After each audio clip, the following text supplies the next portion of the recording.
Hi everyone, this is Tisha Morris and welcome to Feng Shui Tips by Tisha. This is my new format and thank you for joining me.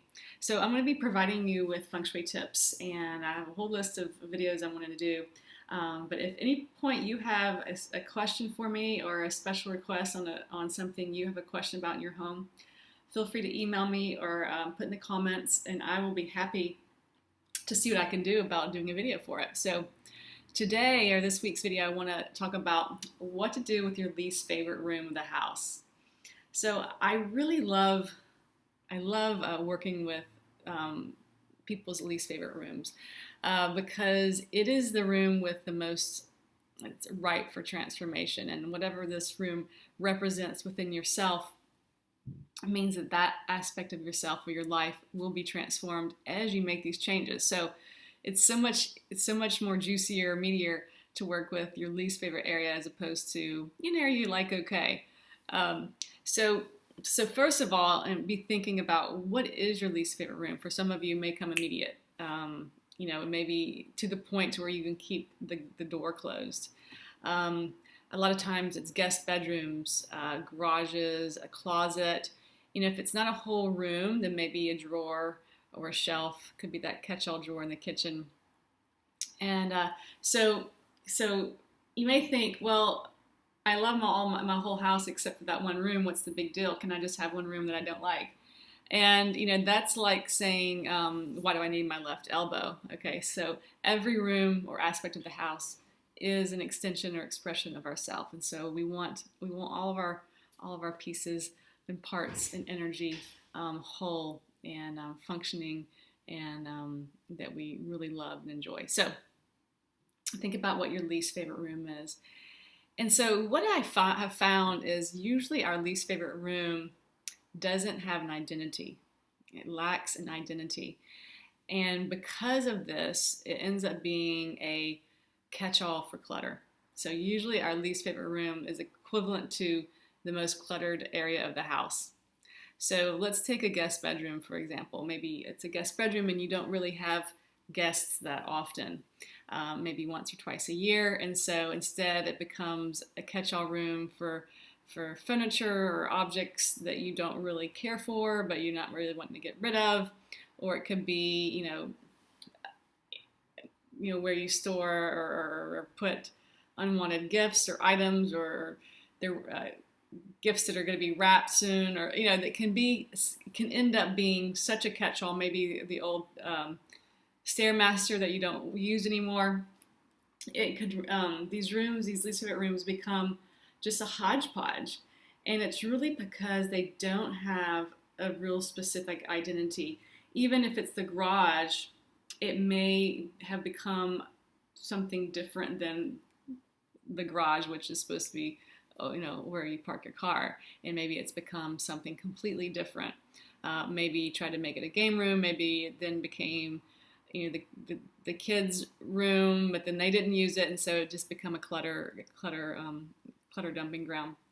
So think about what the least favorite room is. Think about if it has a lack of identity, which it probably does. And so the first step is to redefining or clarifying what the identity for that room is. Is it going to be a guest bedroom? Yes or no? Is it going to be a home office instead? Is the garage going to be for parking cars, or is it going to be to store seasonal things? So get really specific on what the identity of that room is going to be, or what you want it to be. And you can think about completely redefining what that function of the room. If you realize that it's been a guest bedroom and yet you don't really want guests, or you don't have them that often, feel free to completely redefine the function. I've turned guest bedrooms into yoga rooms, meditation rooms, home offices, and so be very clear. And a lot of times we try to make rooms have multiple purposes. For example, guest bedroom and home office. It's really hard to pull off rooms with dual functions. You really have to clarify which one takes priority, because that will depend on how the furniture is arranged appropriately in the room. So really, to try to specify it with one function if possible. So once you've got the identity squared away, then I really encourage you to remove anything that's no longer in alignment with that new identity.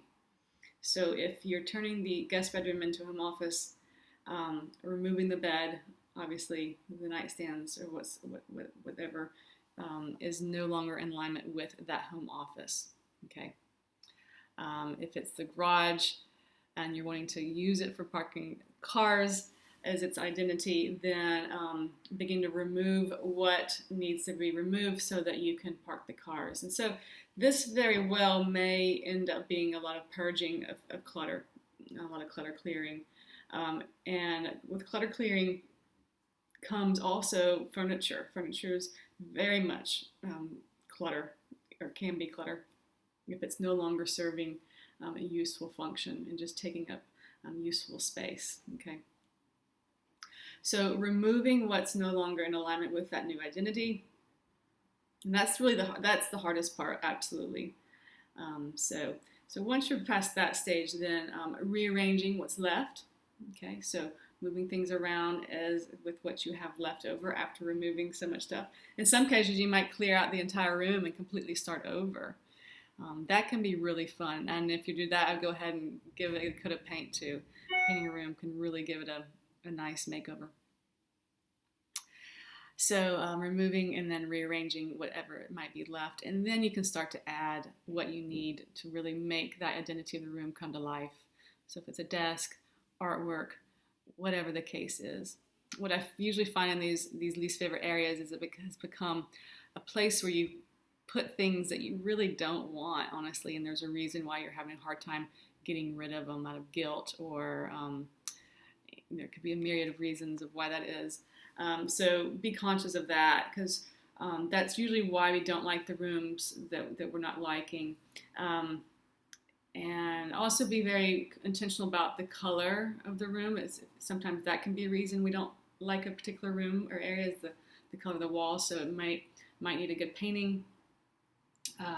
Also check the lighting. Lighting can very much alter how we feel about a room. If it doesn't get much natural light, then adding artificial light, uplighting and downlighting, and I'll have to do a separate video on lighting. But those seem to be the biggies that I run across.